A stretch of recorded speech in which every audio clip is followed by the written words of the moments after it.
Buenos días. En este primer vídeo vamos a analizar el enunciado de un análisis de un proyecto de inversión bastante completo. En un segundo vídeo lo que haremos será ver la solución a dicho análisis. Pero creo que es importante que analicemos poco a poco cada uno de los aspectos que tenemos en el enunciado para que luego nos sea más fácil entender la solución. Aquí tenemos el enunciado. Como veis, la primera parte del enunciado lo que nos cuenta un poco es cuál es la actividad actual de la empresa, nos da los datos de los alquileres, los costes, etcétera, etcétera, y luego nos da la información de que ha contratado una consultoría porque quiere lanzar un nuevo proyecto y para que le dé un poco los resultados de análisis de mercado, etcétera, etcétera. Aquí hay que tener en cuenta algo que es muy importante y que creo que hemos recalcado durante las clases de teoría. Para analizar un proyecto de inversión tenemos que tener en cuenta única y exclusivamente los flujos de caja incrementales debidos a ese proyecto. ¿Esto qué quiere decir? Que toda aquella información que tiene que ver con la empresa, la actividad actual, sin tener en cuenta el proyecto de inversión, es una información que no es relevante a la hora de analizar este proyecto. Con lo cual, toda esta información no tenemos que tenerla en cuenta. Y en el caso de la consultoría, esto lo hemos analizado ya varias veces, este pago ya ha sido realizado y lo vamos a tener, este flujo de caja ya ha sido realizado y lo vamos a tener independientemente de si después se hace el proyecto o no y además no es recuperable, con lo cual es un sunk cost que no tenemos que tenerlo en cuenta. Una vez analizado esa parte, pues en el enunciado nos da información sobre los locales que se van a emplear para poder implantar toda la maquinaria y todo lo necesario para este nuevo proyecto. Y como vemos aquí, nos habla de dos locales un poco diferenciados. Uno de ellos es propiedad de la empresa, pero está actualmente alquilado. Además nos da también el valor de compra y el valor de venta en el mercado. Esto ya lo hemos visto también alguna vez. Lo que es evidente que a la hora de analizar el proyecto sí que tenemos que tener en cuenta de alguna manera que vamos a utilizar ese local, ¿no? Porque aunque sea nuestro, sería no evaluar todos los costes asociados con el proyecto si no tuviéramos en cuenta este local. Pero ¿qué valor tenemos que tener en cuenta?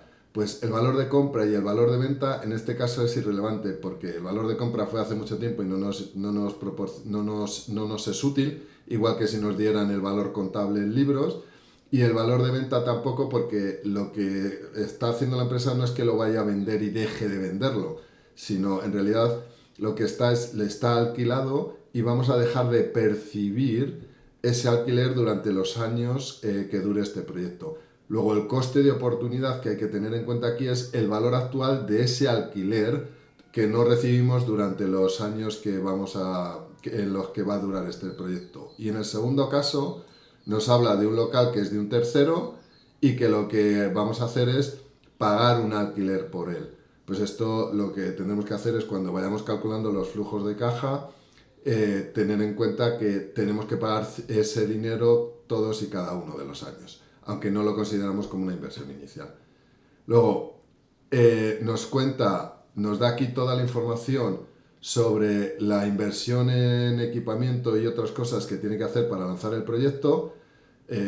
Por supuesto, la inversión en el equipamiento, luego lo que tenemos que hacer es amortizarlo para calcular tanto los impuestos como luego tenemos que volver a sumar la amortización para calcular los flujos de caja operativos, ¿vale?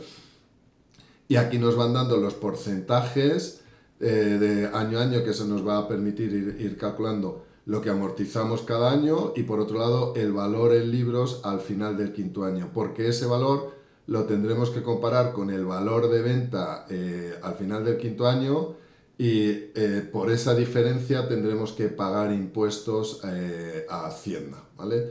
Como hemos visto en otros ejercicios.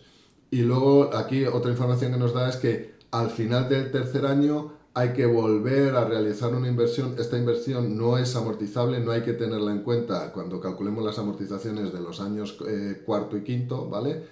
Pero hay que hacer una amortización de 15 millones. Luego habrá un flujo de caja negativo ahí al final del tercer año, que hay que tener en cuenta al calcular los flujos de caja operativos, ¿vale?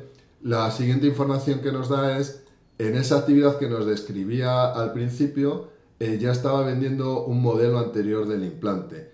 Y claro, el lanzamiento de este nuevo modelo, el análisis de la consultora nos indica que va a repercutir en que vamos a dejar de recibir 10.000 euros anuales, ¿vale? Con lo cual esto es una externalidad que tenemos que tener en cuenta a la hora de evaluar todo el proyecto de inversión.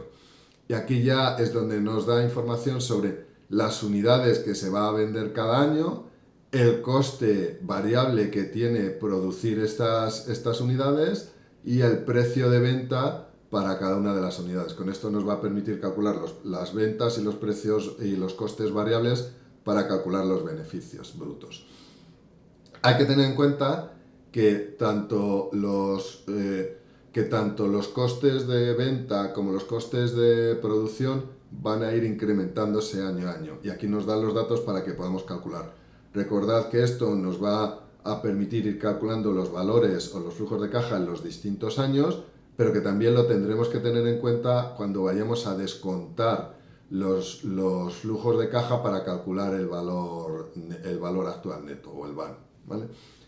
Una vez visto esto, nos da también los costes fijos, que también se van a revalorizar según el IPC, y aquí lo que nos dice es que debido a la implantación de esta nueva maquinaria, con lo cual es un flujo de caja efectivo, o sea, un flujo de caja incremental debido a este proyecto, por lo cual hay que tenerlo en cuenta, ¿vale?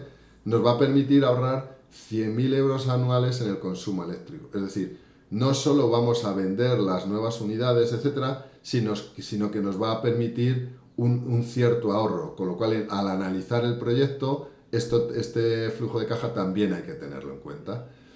Y aquí ya nos habla de el capital circulante que es necesario para este proyecto. Recordar que el capital circulante no deja de ser una inversión y como toda inversión lo que va a hacer es reducir los flujos de caja.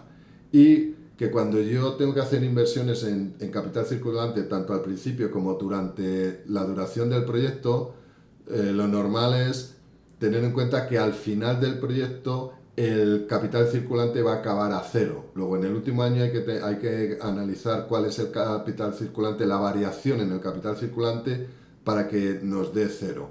Y recordad que lo que hay que tener en cuenta para calcular los flujos de caja no es el capital circulante, sino las variaciones de capital circulante. Después nos habla de una posible forma de financiación, en donde pide 16 millones y que pagará unos intereses de 1,3 millones anuales. Recordad que la parte de financiación no se tiene en cuenta al analizar los proyectos de inversión. Ni el dinero que pide ni los intereses que pagan. Todo el tema de intereses ya está dentro del coste de capital que vamos a utilizar al evaluar el proyecto de inversión. Y ya por último nos da tanto el impuesto de sociedades como el coste de capital real. Recordad que este es el real y que nosotros tendremos que calcular el nominal para poder descontar los flujos de caja. Y con toda esta información lo que nos dice es cuál es el valor actual neto de este proyecto y su rentabilidad o la TIR de este proyecto.